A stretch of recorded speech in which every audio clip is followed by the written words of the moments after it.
اللهم صل وسلم على سيدنا محمد. أعوذ بالله من الشيطان الرجيم. بسم الله الرحمن الرحيم. السلام عليكم ورحمة الله وبركاته. Waalaikumsalam warahmatullahi wabarakatuh. Alhamdulillah.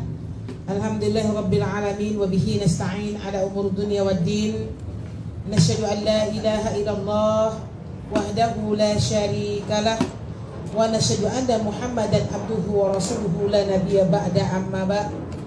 Rabbi israh li sadri wa yassir li amri wahlul 'uqdatam min lisani yafqahu qawli. Amin ya rabbal alamin. Ummahati fillah rahimakumullah.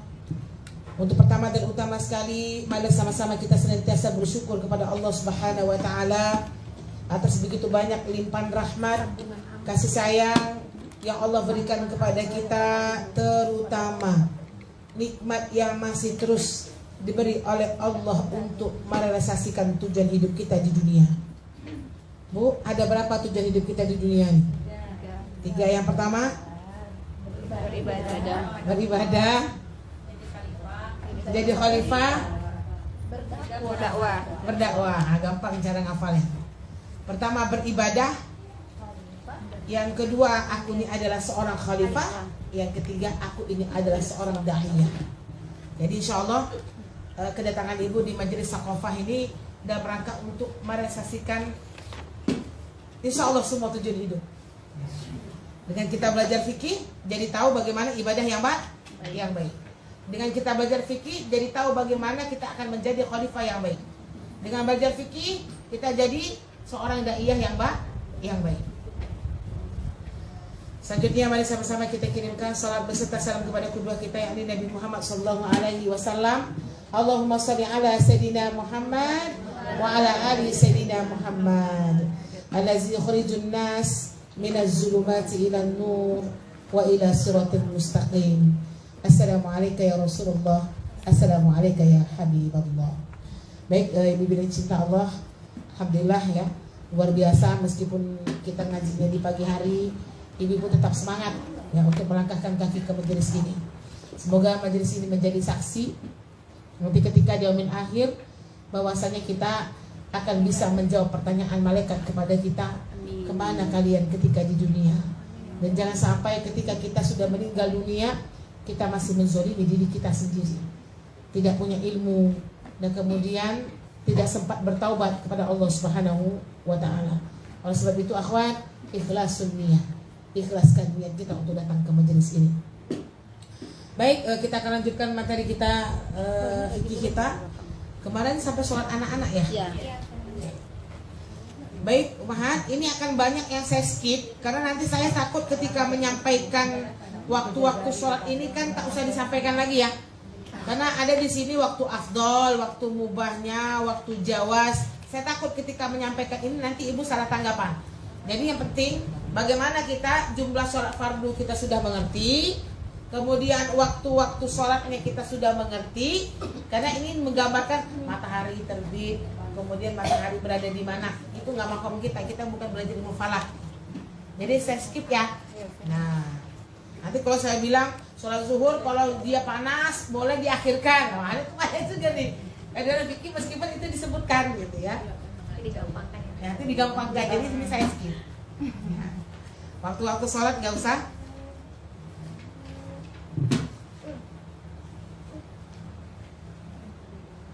Oke.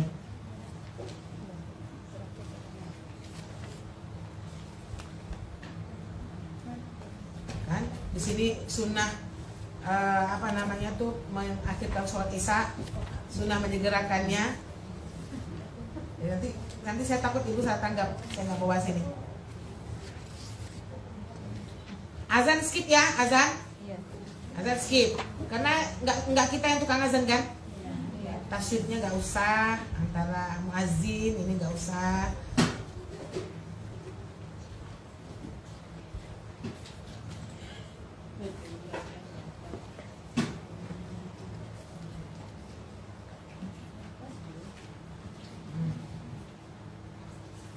Kita skip aja, nanti ada beberapa yang ada. Oke, saya masuk dengan syarat-syarat sholat aja. Syarat-syarat sholat. Ini kita ulang ya Bu ya. Dulu kita belajar di rukunnya, di syaratnya ya. Sekarang kita dalami dulu.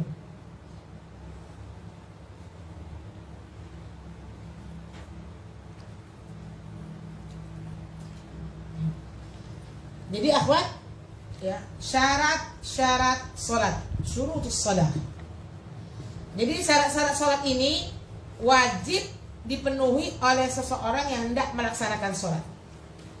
Sebab jika ketentuan ini tidak dilakukan, maka sholatnya batal. Jadi berarti kalau sudah syarat itu hal yang dilakukan sebelum kita sholat gitu. Jadi dia menjadi syarat. Beda nanti dengan rukun gitu ya. Bukan diterima tidaknya amal, tapi batal atau tidaknya. Jadi ini kalau kita tak memenuhi syarat ini, maka sholat kita batal. Bisa dipahami ya Umat ya? Yang pertama, mengetahui masuknya waktu. Nah, sekarang ini kita nggak pakai lihat-lihat matahari lagi nih. Udah ada jamnya, udah ada imsakiyahnya ya. Kapan masuknya? Ini cukup dilakukan dengan dugaan yang kuat. Berarti keyakinan. Oleh sebab itu, barang siapa yang yakin atau berat sangka bahwa waktu telah masuk, maka dia boleh mengerjakan sholat. Baik hal itu diperoleh dari pemberitahuan orang-orang yang dipercaya, atau surun azan dari muazzin yang jujur, atau ijtihad yakni usaha pribadi, atau perantara lainnya yang bisa menghasilkan keyakinan. Ini nggak akan ada kita lakukan pada hari ini. Udah tahu udah ada imsakiyah, masuk sholat. Tapi hati-hati umahat, sebenarnya mengetahui waktu sholatnya ini bukan dari mulainya azan ya. Azan ini bukan standar masuknya waktu sholat. Kapan standarnya?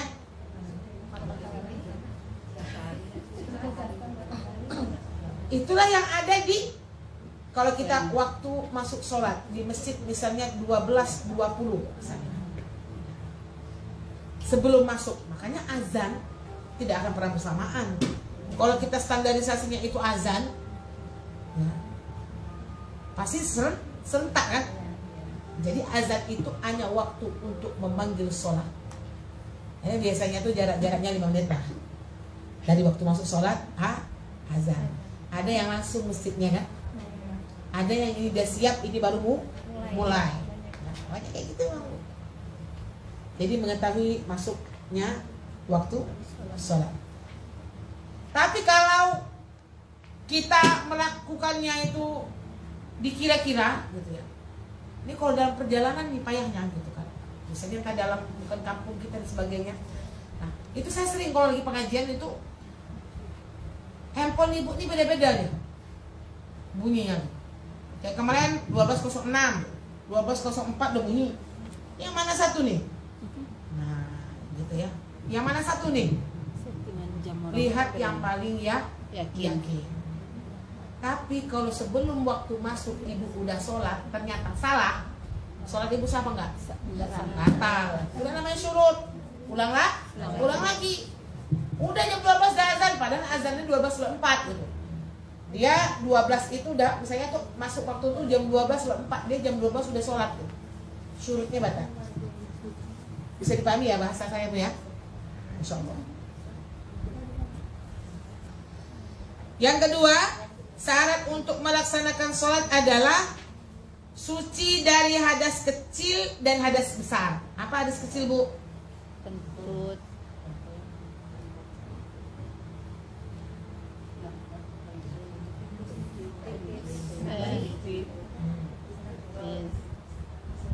Bisa ya, bedakan hadas besar dan hadas kecil. Kan nggak perlu diulang, udah kita pelajari kan? Di Toharoh.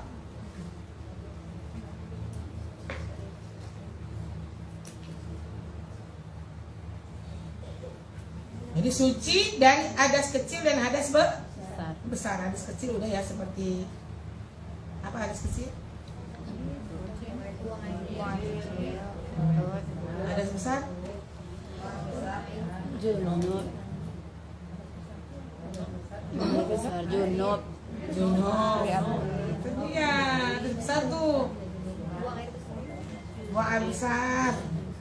Ya.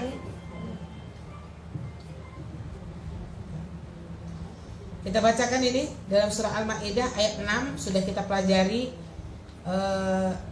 ayat yang berkewajiban tentang berwudu dan tata caranya. Saya tidak bacakan lagi. Ada di dalam hadis Ibnu Umar, "Ana Nabi sallallahu alaihi wasallam qala, la yaqbalu Allahu salatan bighairi tuhur, wala sadaqatan min ghulul." Nabi sallallahu alaihi wasallam bersabda, Allah tidak menerima salat tanpa bersuci dan tidak menerima sedekah dari harta rampasan yang belum dibagikan. Jadi itu intinya yang pertama, yang kedua ini. Ya. Allah tidak menerima sholat tanpa bersuci. Tapi bagi siapa? Orang yang berhadas. Tidak bersuci bagi siapa? Orang yang berhadas. Kalau orang yang tidak berhadas, wajib nggak dia bersuci? Enggak. Ya nggak wajib, tapi Sunnah. Uduknya masih ada, misalnya. Dia wudu ulang atau dia nggak mau pipis, Langsung wudu. kemudian dia langsung wudu, tapi sunnah dia untuk istinja, untuk bersuci yang lainnya. Bisa dipahami ya, Afat ya? Yang ketiga, suci badan, pakaian, dan tempat sholat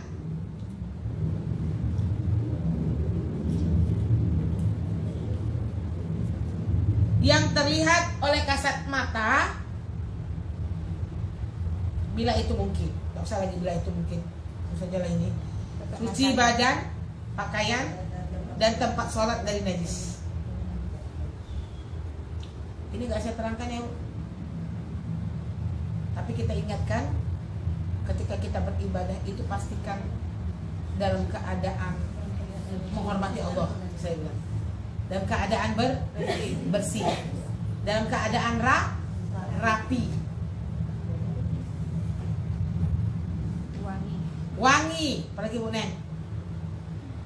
Kita sholat pakai baju daster, masa sholat itu juga zuhur. Itu mau kena. Ya kan, adabnya lagi tuh. Mau kena yang cabai-cabai. Kenapa Bu Liza? Takut angin. Mau kena yang cabai-cabai. Kalau di rumah boleh. Di luar tak boleh. Iya. Kan statusnya kemarin Di rumah. apabila dia memakai wangi-wangian, kemudian baunya itu dicium oleh yang bukan mahrumnya, dan kemudian orang itu bernafsu kena parfum kita, maka wahunna mislu zina, jadi ibarat seperti seorang penzina. Bisa sok ini. Tapi kalau kami ini ngajinya di sawang sakofahan, jadi pakailah. Kalau ibu bisa yakin tidak akan dicium oleh laki-laki baunya dan dia tidak bernafsu, itu yang buat fitnah dia berdua.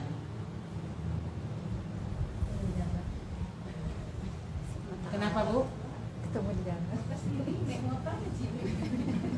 Ya, itu pandai-pandai kita, itu yang saya sampaikan fikihnya, gitu kan? Kemudian asur-asur, iya kan? Tapi jangan tuh nanti bilang, Bu, jangan banyak tanya sama ustazah dulu, Pak. Kemudian itu jadinya takut nanya ya. Tapi Bu Yuni udah nanya, saya udah jawab.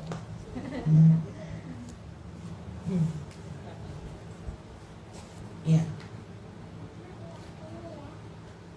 Baik, bisa dipahami ya, Ibu beri cinta Allah dari beberapa hadis, tapi ini masih biasa, nggak usah dibacakan. Yang penting Ibu sudah paham ya. Bersucilah kamu dari kencing, karena pada umumnya azab kubur berasal dari najis tersebut. Nih, saya bacakan, tertarik bacakan ini. Ya. Bersucilah kamu dari kencing, karena pada umumnya azab kubur berasal dari najis tersebut. Berarti istinjanya harus bersih. Pastikan semuanya istinjanya bersih. Karena di zaman jahiliyah, menurut orang banyak memang ketika dia buang air itu tidak bersuci. Orang-orang kafir kan kayak gitu, Bu. Ya, kan begitu. Oke. Yang keempat lagi? Ya. 4 3. 4. Alhamdulillah, catat ya. Menutup aurat. Nah, ini mau kita kaji betul, Bu. Batas aurat laki-laki, batas aurat perempuan. Mau dibahas ini? Ya. Nah, sama ini. banget. Bingung kan? Nanti kita ketemu sama kita, mana aurat kita? Sama-sama perempuan yo, barang awak sama yo, gitu kan? Nah, aurat tuh dong, gitu kan? Bahas aja ini. Perempuan sama perempuan, batas aurat perempuan. Kita coba ya. Hal ini berdasarkan firman Allah Ta'ala di dalam surah Al-A'raf ayat 31. Wahai anak cucu Adam, pakailah pakaian kamu yang bagus pada setiap memasuki masjid. Jadi 31 Bu.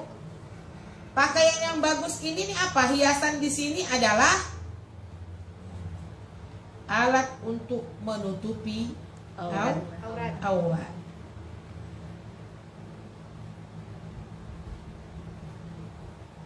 Jadi maksudnya di sini pakaian yang bagus di sini pakaian yang menutup aurat.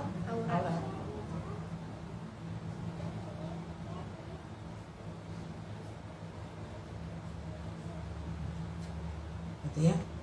Kemudian hadis Salman bin Aqwa radhiyallahu anhu berkata, "Ya Rasulullah, bolehkah aku mengerjakan sholat dalam keadaan memakai kemeja?" Boleh. Dan berilah kancing walau dengan duri sekalipun. Oh, zaman dulu mana ada kancing-kancing kayak kita, Bu? Makanya abaya orang Arab tuh kayak gitu aja dia kan. Punya abaya orang Arab kan lepas aja dia. 1-2 sekarang model abaya yang berkancing.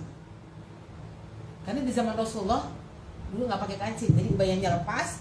Ini bahkan dikasih untuk penusuknya itu cuma sebuah duri abayanya. Tapi abayanya orang Arab berbeda dengan kita. Dia bukan menjadi pakaian langsung. Kalau kita kan pakaian langsung nih kan, gamis ibu. Kalau orang Arab itu kalau abayanya itu dia di dalamnya tuh baju ketat dulu. Ya, menuju. Pokoknya juga mereka tuh. Iya. Lepis, tuh kan, pakai baju strik ketat, di luarnya abaya. Jadi jangan sangka mereka nggak bergaya. Dasar dari kita bergayanya, Bu. Sampai kaget Ustazah di imigrasi pas diperiksa kayak Shakira dia di dalam Ustazah. Seksi gitu, pakai bot, pakai sepatu celana jeans, susunya segini. Astagfirullahaladzim. Karena di Mekah kan awak tak kaget. Tapi dia nggak pakai ibaya kan ketika itu? Enggak, dia di dalam ruang interogasi itu Ustazah. Cuman agak gitu. Stres gitu, pakai baju ketat, kaos pendek. Oh, di rumah mereka kayak gitu. Gitu. Awak udah biasa nengok. Kalau kita kan pakaiannya langsung iya, pakai ini. Mereka enggak. Jadi abaya itu digantung aja bayanya. Itu dipakai. Tadi kalau kita lihat sekarang pemerintah Saudi sekarang nih, iya. dari Parah lagi nih Bunda. Nonton kan Ibu? Nonton ya. Saya waktu ke Sana Suci kemarin tuh diperlihatkan lah, inilah yang dibangun Ustazah, diskotik dan sebagainya. Kiamat udah dekat, makanya kita banyak-banyak istighfar, dia melegalisasikan lagi anaknya kan, iya. Ditariknya izin yang apa-apa kalau nggak tutup aurat. Itu terjadi sekarang 2024 ya, dia mau menjadikan Saudi itu negara yang semuanya kiamat udah dekat. Ini ya akhwat, kita bacakan nih ulama, batas aurat laki-laki. Ini untuk suami kita penting ya.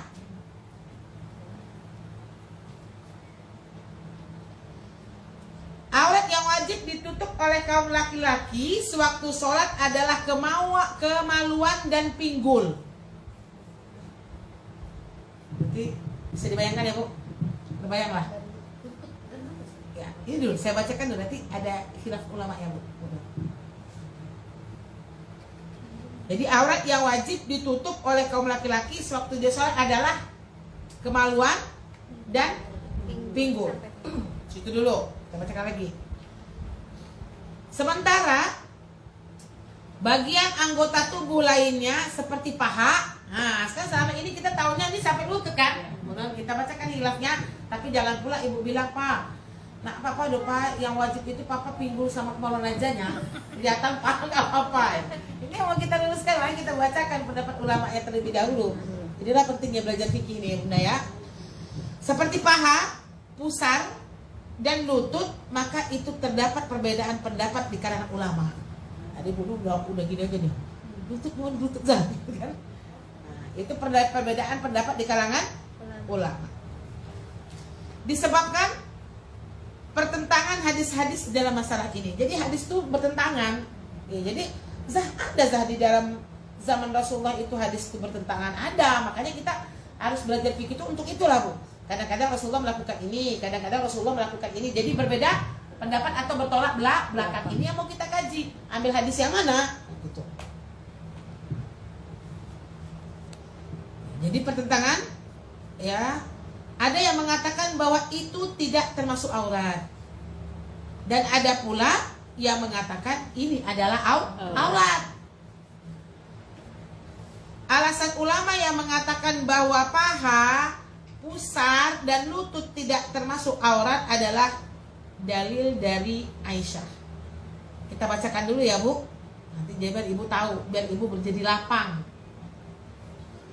Pada suatu ketika Rasulullah SAW sedang duduk dalam keadaan pahanya terbuka. Abu Bakar meminta izin masuk untuk menjumpai Rasulullah, dan Nabi mempersilahkannya. Sedang beliau tetap dalam keadaan seperti itu. Kemudian Umar meminta izin masuk untuk menjumpainya, dan Nabi SAW mempersilahkannya. Sedangkan beliau tetap dalam keadaan seperti tadi. Berarti dalam keadaan paha Rasulullah terbuka. Lalu datanglah Utsman meminta izin masuk. Maka Nabi pun menguraikan kainnya dan menutup bagian pahanya yang terbuka. Setelah mereka pergi meninggalkan rumah Nabi, aku bertanya kepada beliau, kata Aisyah, ya Rasulullah, ketika Abu Bakar dan Umar meminta masuk, engkau mempersilahkan mereka masuk, sementara pakaianmu tetap seperti semula. Akan tetapi ketika Utsman minta masuk, mengapa engkau menguraikan pakaianmu dan menutup pahamu yang terbuka itu? Nabi SAW menjawab, hai Aisyah, ya, tidaklah saya merasa malu kepada Utsman. Demi Allah, para malaikat sungguh merasa malu kepadanya. Jadi inilah dalil yang ketika Rasulullah membukakan paha itu, ya tidak ada masalah, aku malu aja. Sebenarnya itu tidak aurat. Ketika Abu Bakar masuk, aku ya biasa aja gitu kan. Ketika Utsman masuk, kenapa engkau tutup? Karena malu aja. Ini status yang pertama ya. Hati-hati ya, jangan pula gara-gara ini nanti itu. Kita ambil dulu hadisnya, kita bacakan, nanti baru kita simpulkan. Yang kedua dari hadis Anas, berarti hadisnya nggak satu, Bu. Pada waktu perang Khaybar, Nabi SAW menyingsingkan pakaiannya dari pahanya, sehingga aku melihat pahanya yang putih itu. Nanti dalam keadaan perang. Kalau nggak perang gimana? Tutup ya. Jadi dalam Ibnu Hazm pendapatnya mengatakan, dalam hal ini jelaslah bahwa paha bukanlah aurat. Seandainya dia aurat, tentu Allah Subhanahu wa taala tidak membiarkan paha Rasulullah terbuka. Padahal beliau adalah orang yang dijamin kesuciannya dan terpelihara dari dosa, baik di masa kenabian maupun di masa kerasulan. Di samping itu, sekiranya ia aurat, tentulah beliau tidak akan sampai memperlihatkannya kepada Anas bin Malik dan sahabat-sahabat lainnya. Padahal Allah Ta'ala telah memelihara auratnya semenjak dari kecil dan sebelum kenabiannya. Nah, jadi akhwati fillah, ini yang membolehkan bahwasanya aurat paha itu boleh terbuka. Kemudian kita sampaikan lagi pendapat yang kedua ya. Ini pertama, ini nggak saya habiskan, Bu, karena hadisnya banyak. Dan saja kita mengambil hadis Aisyah dan dari hadis Anas terangannya ya. Tetapi ulama yang mengatakan bahwa paha, pusar, dan lutut adalah termasuk aurat berdasarkan dua hadis ini. Nah, dua aja hadisnya. Rasulullah dari Muhammad bin Jahsy, Rasulullah SAW berkata, Rasulullah pernah melewati Ma'mar yang kedua pahanya sedang terbuka. Maka beliau bersabda, hai Ma'mar, tutuplah kedua pahamu itu, karena paha itu termasuk aurat. Karena hadisnya bertentangan kan? Yang tadi bilang boleh, yang tadi bilang enggak. Jadi ibu jangan, ini nanti lah, makanya ada namanya hukum nasih mansukh. Ada yang hukum yang dihilangkan dan yang menghilangkan. Itu namanya di dalam fikih nasih mansukh. Contohnya dulu di zaman Rasulullah mengharamkan seorang wanita itu pergi ke kuburan. Tapi hukum itu dihapus oleh Rasulullah, ditambah syarat, aku bolehkan kalian pergi untuk mengantarkan ke kuburan dengan syarat tidak meratap. Karena di situ dihilangkan, dihapus yang haram tadi gitu. Rasulullah SAW pernah melewati Ma'mar tadi yang sudah kita bacakan ya, kemudian Jarhad ya berkata Rasulullah SAW lewat, sedangkan aku ketika itu memakai pakaian yang terbuka bagian paha. Beliau bersabda, tutupilah pahamu itu karena dia termasuk aurat. Aurat kan, sampai Rasulullah menyebutkan aurat. Nah, demikianlah ya alasan-alasan yang dikemukakan oleh kedua belah pihak ulama yang saling bertentangan pendapat mengenai paha, lutut, dan pusat. Dalam hal ini kaum muslimin memiliki kebebasan untuk memilih salah satu pendapat di antara keduanya, walaupun yang hati-hati adalah yang paling baik ketika mengerjakan sholat. Berarti kita ngambil yang mana? Kedua. Tapi suami ibu pernah nggak sholat pakai hawaii? Enggak. Itu kasusnya, statusnya itu adalah adab lagi. Adab itu juga menjadikan suatu kesempurnaan ibadah. Cuman kita kaji ini ibu, nanti kalau ada orang sholat di depan ibu celananya di bawah lutut, jangan bilang sholatnya nggak sah gitu. Karena yang kita bicarakan ini adab. Fikihnya udah kita sampaikan. Ada yang mengatakan ini cuman sampai kemaluan dan pinggul. Ada yang mengatakan sampai lutut. Kita mengambil kehati-hatian, insya Allah ya, bilang sama suami kita dan anak laki-laki kita kalau ada tamu ya pakailah hawaii sebatas lutut, kehati-hatian dan yang paling baik. Bisa dipahami Bu? Kita belajar fikih bukan untuk mempermudah Bu, untuk menambah ya wawasan supaya ibu tidak jumut dengan orang dan semakin tahu bahwasanya adab ini sangat penting di dalam ibadah. Bisa dipahami Bu? Lapang urun dengarnya? Lapang, karena punya anak laki-laki 2 orang. Iya. Nah, jadi ketika kita bilang ini aurat, anak laki-lakinya tetap aja segini gitu, Ustazah. Saya nggak tahu kalau ada pendapat 2 seperti ini. Ya, kalau kita lihat hadisnya ini Bu, hadis Anas itu lebih kuat sebenarnya. Nah, itu dia. Jadi Anas yang pertama loh, pendapat yang pertama tuh lebih kuat gitu. Cuman kita mengambil hati-hatian. Jadi gitu loh. jadinya nanti kan bahasannya itu ke adab kan gitu. Iya. Jadi kan selama ini kan asal keluar saya sebut itu haram. Kan dibilang haram gitu. Iya. Celananya dipanjangin gitu. Jadi apa? Iya, prospeknya di dalam. Iya. Khusus wanita. Baik. Gitu ya. Tapi ini itulah khususnya Kota Pekanbaru. Kota Pekanbaru ini masya Allah gitu. Kalau kita berbicara adab, nggak banyak kan laki-laki yang pakai celana pendek. Syukur sebenarnya. Udah ditegur udah pakai kaos yang Apa maksud? Ada juga anak sekolah pakai celana pendek bapak-bapak. Iya. Berarti itu kan ya berarti statusnya itu adab lagi ya Bu. Ya kita belajar fikih itu Bu. Yang pertama yang saya mau, ibu jangan cepat mengatakan orang tuh tak punya ilmu, tak baik, berdosa. Itu yang saya mau. Kan selama ini ibu nengok orang pakai celana pendek gitu kan? Tak berakhlak dia nih ya. Lah bapak-bapak nih. Dengan ini kita jadi lapang meskipun kita mengambil yang lebih baik. Supaya kita tidak merasa paling baik Bu. Bisa dipahami Bu? Sering berseteru dengan suami kalau tidak paham. Suami kan suka yang agak simpel gitu, Ustazah kan. Kita langsung main haram aja. Lebih ke adab ya orang. Tapi itu pula hal yang Apa Bu Lia? heran anaknya kok nggak merepet lagi mamanya gitu pakai celana pendek. Tapi ini tak usah disampaikan pula. Kalau kita sampaikan sih bertambah lapang dia. Kita kan menghadap dia sempurna. Mama udah belajar nak, gitu kan? Ternyata pernah kita Aman rupanya, belilah celana pendek. Nah ini yang harus ditekan ya.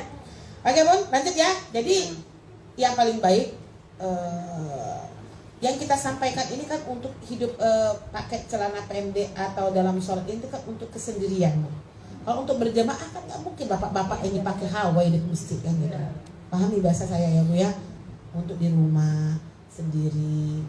Kalau lihat bapak pakai celana ini Bu, lapang aja lah. Jangan terlalu banyak menggurui suami. Sama dia masih status fikihnya masih boleh gitu. Mentah-mentah udah belajar katanya. Mau dinikah. Ada ibu gitu kan Bu sama bapak Bu. Sejak ngaji di kan bukan lu.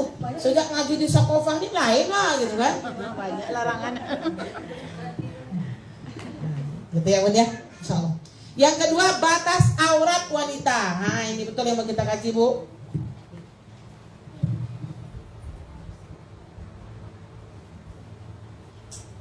Saya pernah sedikit pengalaman. Abinya itu kan nggak pernah sholat pakai celana pendek Bu. Iya. Pas abis berenang, aneh dia ditanya oleh Sulaiman. Abis berenang di Sungai Hijau, kan suka sholat gitu ya. Sholat itu dalam keadaan pakai celananya segini nih. Gitu. Itu pun dalam keadaan basah. Dalam keadaan basah, kemudian berwudu pakai baju sholat. Gitu. Ditanya lah anaknya, aduh kok sholatnya basah-basah, terus kok celananya kayak gini nggak pakai kain sarung gitu. Diterangkanlah sama Sulaiman. Kata Sulaiman, tapi Sulaiman nggak pernah lihat Ustaz Sulaiman seperti itu gitu. Nah, dia bilang inilah mengajarkan adab itu lebih penting Bu, gitu. Ya, dibandingkan ilmu. Nah, ini Bu gitu. Hanya dikasih pemahaman yang sangat luar biasa, baru dia bisa paham gitu. Pertentangan dengan yang dia sudah pelajari, sebenarnya itu ada. Menang gitu. Ya daripada nanti sholatnya telat macam-macam lah jalur nabinya tuh gitu. Ya, batas aurat wanita. Umahat, seluruh tubuh perempuan itu aurat dan wajib ditutup kecuali muka dan kedua telapak tangan. Sepakat?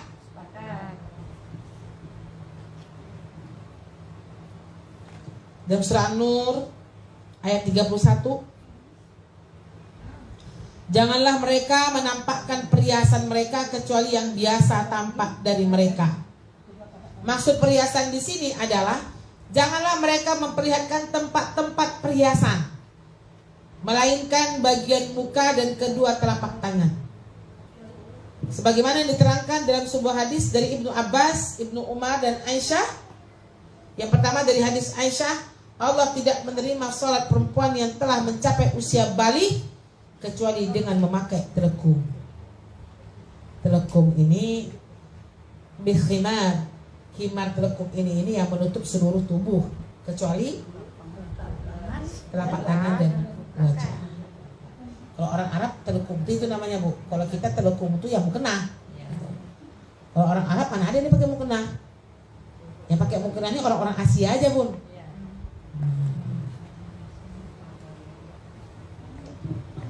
Dari hadis Ummu Salamah, dia pernah bertanya kepada Nabi, bolehkah wanita mengerjakan sholat dengan memakai baju kurung dan telekung tanpa kain atau sarung?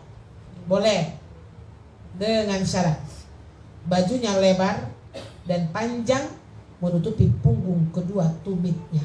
Berarti memang tertutup semua. Ibu pernah lihat nggak orang Arab itu sholat nggak pakai kaos kaki? Tapi dia punggungnya itu biasanya itu tertutup Bu, karena bajunya tuh banyaknya itu kan memang sampai lantai menyapu ya, sehingga dia kalau sholat tuh dipijaknya aja bayanya tuh. Tapi Syafi'i jangan coba-coba kayak gitu. Ibu kalau coba-coba itu nanti dibilang salah ajaran Bu. Ya. Kaki pun udah kita sampaikan kemarin kan. Ulama siapa yang memaafkan tidak pakai kaos kaki? Hamba? Itu pun dengan syarat mata kaki tertutup. Jadi kita sampaikan fikihnya. Selain itu sepakat kaki ini adalah aurat. Angsur-angsur pakai kaos kaki ya Bu ya. Angsur-angsur.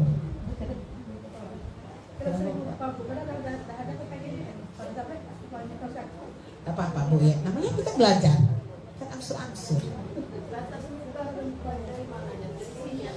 Nah sebenarnya muka ini karena kita agak dimaafkan aja nih, saya masih seperti ini. Memang sebagusnya itu di dalam fikih begini Bu. Nah ini nih kalau untuk sholat ini, kalau untuk itu kalau para ulama yang saya baca gitu ya, kalau untuk pakai sehari-hari insya Allah dimaafkan. Karena ini coba aja jilbab ibu ada yang seperti sini nih. Ada karet di sana. Mereknya apa Kak? Mereknya Cuman kalau begini, ini paling bagus tuh ini nih Bu lihat sebenarnya. masuk jalan. Cuma settingan jilbab Indonesia ini belum seperti ini. Kalau kayak saya gini kan lucu nih Bu. Settingan itu. Sebenarnya di dalam fikih ya, kalau sholat ini pastikan ini butuh tutup Bu. Kalau untuk ini oke dimaafkan ada di dalam fikih. Sampai batas ujung. Sampai sini makanya mungkin kita tuh ada segitiga tuh sekarang fungsinya tuh untuk ini sebenarnya nih. Tapi tidak boleh ini yang tertutup kan? Iya. Kening. Nanti kita bahas itu pas di bab sujud ya. Beli aja jilbab Uniliza. Nah, Uniliza. Iya. Ada di dapur. Ada. Ya bagus kan kali ini ya gitu kan. Makanya status fikih itu memang ada ulama yang memang memaafkan ya. Karena kesulitan di dalam kehidupan sehari-hari. Nah, itu yang paling banyak makanya Indonesia banyak ini belum tertutup. Tapi teman-teman kita salaf tuh luar biasa ya. Ini ya bagus. Ya. Sama yang ini ya sudah. Ini selalu terbuka. Kenapa? Ini nih kan aurat ya sudah. Itu perbedaan pendapat nih negara ulama. Kafel itu perbedaan pendapat juga tuh. Ada yang mengatakan dia auratnya itu yang kalau Syafi'i sendiri apa ya? Yang ada mengatakan ini nih telapak itu kan ini nih. Iya, telapak ini. Nah, kan telapak ini Bu ya.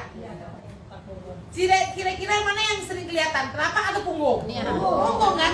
Nah, jadi kafain itu di dalam fikih ada yang mengatakan hanya telapak, ada yang meliputi punggung. Oh, satu. Makanya orang Arab itu sholatnya tangannya itu kelihatan aja dia nih. Gitu. Karena dia mengambil pendapat ya kafain itu yang ini. Oh, Kalau dua. kita pergi umrah itu kan diwajibkan pakai kain sarung ini kan? Nah, karena itu maksudnya Syafi'i. Bisa dipahami ya? Itu khilaf. Perbedaan pendapat di kalangan ulama menyikapi mana batasan kafain tadi. Bisa dipahami ya Bu ya? Sampai di mana tadi Bu? Aurat wanita. Oh, iya. Ummu Salamah.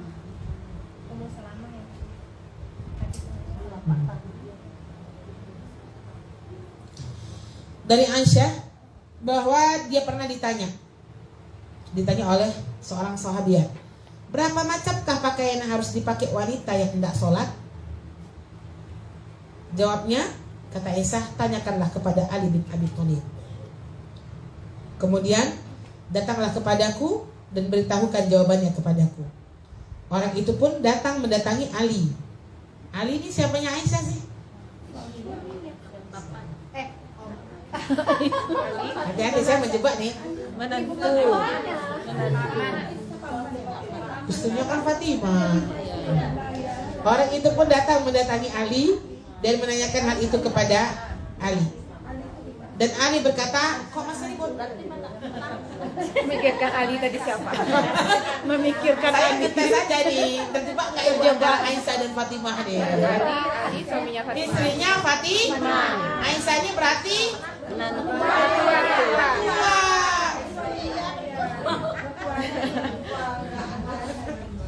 Supaya orang ini connect. Nah, ini kajian sirah ini penting juga nih Bu. Iya, Ya. Ada penting semua. cukup umur nggak ya? Ya. Ali berkata, memakai telekung dan baju dalam. Setelah itu orang itu kembali menjumpai Aisyah dan menceritakan jawaban Ali kepadanya. Lantas Aisyah berkata, itulah yang benar, memakai telekung dan baju yang dalam. Nah ini akan terjawab di sini Bu, pakaian wajib dan pakaian sunnah.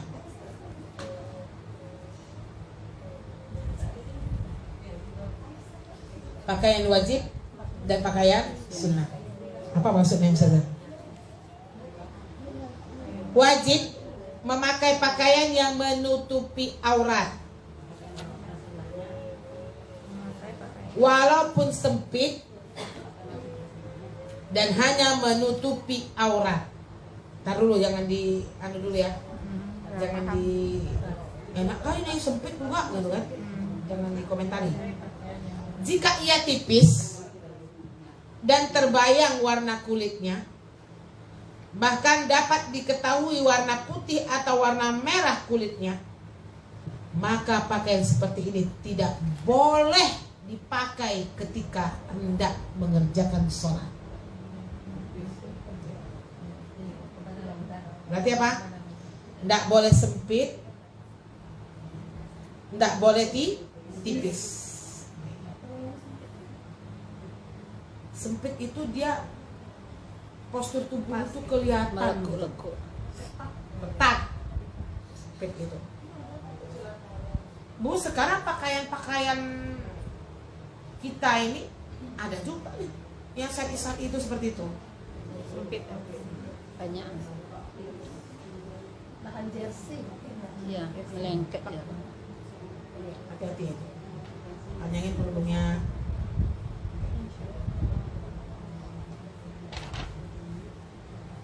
Bisa dipahami ya, kawan? Ini yang banyak kita ketemukan ini, mukena terutama. Iya.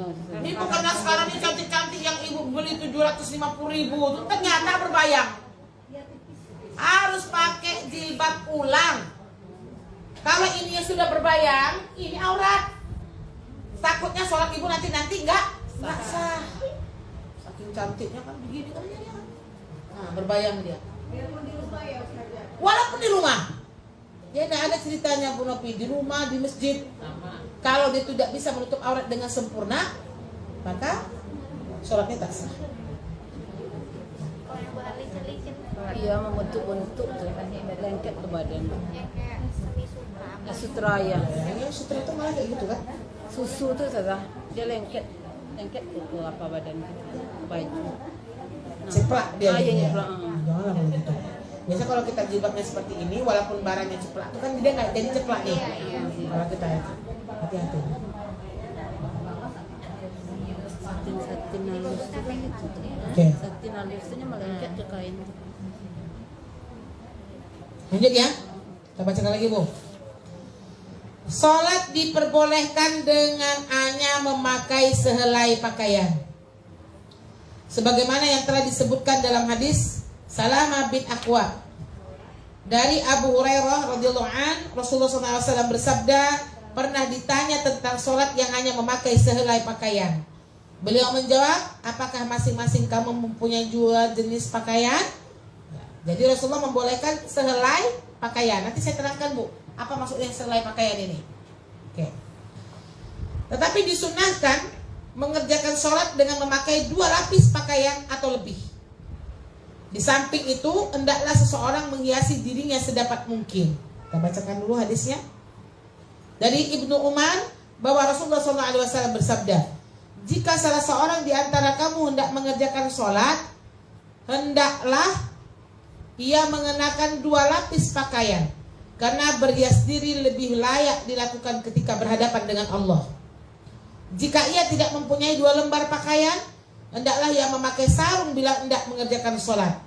Janganlah kamu membelitkan pakaianmu ke tubuhmu pada saat mengerjakan sholat sebagaimana halnya orang-orang Yahudi. Saya jawab ya, 1 helai pakaian di zaman kita pada hari ini, ibu sholat nggak pakai baju telanjang tapi pakai mukena. Paham? Ini yang dikatakan 1 helai pakaian, tapi nutup aurat. Oke. Kalau yang 2 helai, ibu pakai gamis seperti ini, pakai lagi mukena. Mana yang bagus? Kedua. Supaya kita ya layak dan berhias diri di hadapan Allah Subhanahu wa taala. Jadi bukan tidak boleh. Kan kira inilah yang dikatakan pakaian sunnah. Mukena itu kan 2 helai juga Ustaz. Ini sama bawah. Lapisan-lapisan itu ya, 2 helai maksudnya itu lapisan. Nah, Berarti kalau posisinya seperti ini masih satu helai. bisa mulai. Bagus lagi mau kena lagi. Tapi kalau baju kita nih insya Allah aman. Iya, dia lapang. Kan baju ibu apa namanya tuh tidak berbentuk, lapang, panjang. Tapi yang kita ingatkan ini yang ibu habis mandinya asalnya. Saya tetap katakan itu boleh, kan memang boleh kan? Iya, boleh. Satu helai ini, tapi sunnah lah pakai 2 helai. Kenapa? Karena tadi bahan mukena ibu tuh tidak menjanjikan. Ibu nggak pakai pakaian mukenahnya parasut pula. Untuk susunya tuh kelihatan lah dia. Nah itu dia perhatiannya dalam masalah aurat. Agak geli-geli. Sholat dengan memakai satu pakaian tidak makruh sebenarnya. Tapi kita sini berbicara adab. Jadi fikih ini nggak cukup dengan ilmu. Dia harus disertai dengan adab. Bisa dipahami Bu?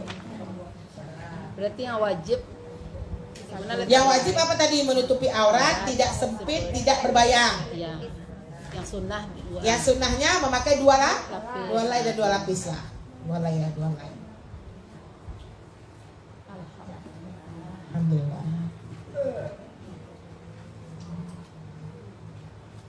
Kita bacakan yuk, bagus nih Abu Razak nih. Abdul Razak meriwayatkan bahwa Ubay bin Ka'ab dan Abdullah bin Mas'ud berselisih pendapat. Nah nih, berselisih pendapat lagi nih. Kata Ubay, sholat dengan memakai satu macam pakaian tidaklah makruh. Kata Ibnu Mas'ud, itu hanya berlaku pada saat pakaian masih sedikit. Lalu Umar naik ke atas mimbar. Katanya, yang benar adalah apa yang dikatakan oleh Ubay. Tetapi janganlah Ibnu Mas'ud berputus harapan jika Allah melapangkan rezeki. Jadi dalam keadaan seperti ini tentunya mereka boleh bersolek dan memakai pakaian yang mewah. Ya, masing-masing laki-laki akan menghimpun pakaiannya hingga ada yang mengerjakan sholat dengan memakai sarung dan baju. Ada yang memakai kemeja, sarung dengan jaket, celana kulit dan jaket. Celana kulit dengan kemeja, kalau aku tidak salah katanya lagi, celana kulit dengan baju. Jadi ini yang makan kata 2 hal ya tadi lah, ya gitu ya ibu cinta Allah. Jadi intinya pakai pakaian yang terbaik. Itu yang saya simpulkan. Pakai pakaian Terbaik. yang terbaik. Mukena banyak di lemari, termasuk saya. Yang dipakai itu aja. Lama same-same. ada di same-same ikonya wah. Alat batai ayen di siko Bu, gitu kan? Itu pula yang enak. Kita rubah ya. Belajar kita dari orang kafir dengan masalah ini. Kenapa orang kafir tuh kalau beribadah tuh pakainya cantik ya? Karena sekali seminggu. Kita 1 hari 5 kali, tapi kita bisa, insya Allah. Ya sebersih kayak mereka. Nampak kan mereka tuh kalau pergi ibadah tuh, kalau kita mau ibadah, oh enggak sama aja bentuk kita kayak gitu. Adab ya. Ini ya, akhwat, cukup sekian kajiannya. Masa saya tutup. Masa 2 jam Uni. Semangat kali Uni. Nanti datang hukum baru berat dia nih. Baru tengah Amalkan dulu yang udah ada. Insyaallah. Insya Allah. Jadi kita belajar fikih ini supaya naik ilmu, naik adab ya Bu ya. Nah, jadi kalau bisa kita coba hari ini pakai yang 2 lapis ya. Kemudian enggak sholat enggak pakai baju lagi, enggak ada lagi. Walaupun ini boleh tadi kan, cuman kita mau meningkatkan adab kita. Sholat kita tandain, minggu depan kita lanjutkan dengan sholat dengan menghadap kiblat ya, dan sholat dengan kepala yang terbuka. Kita lanjutkan lagi. Sekian umat, alhamdulillah rabbil alamin wa takuna minal mutarin. Assalamualaikum warahmatullahi wabarakatuh. Waalaikumsalam.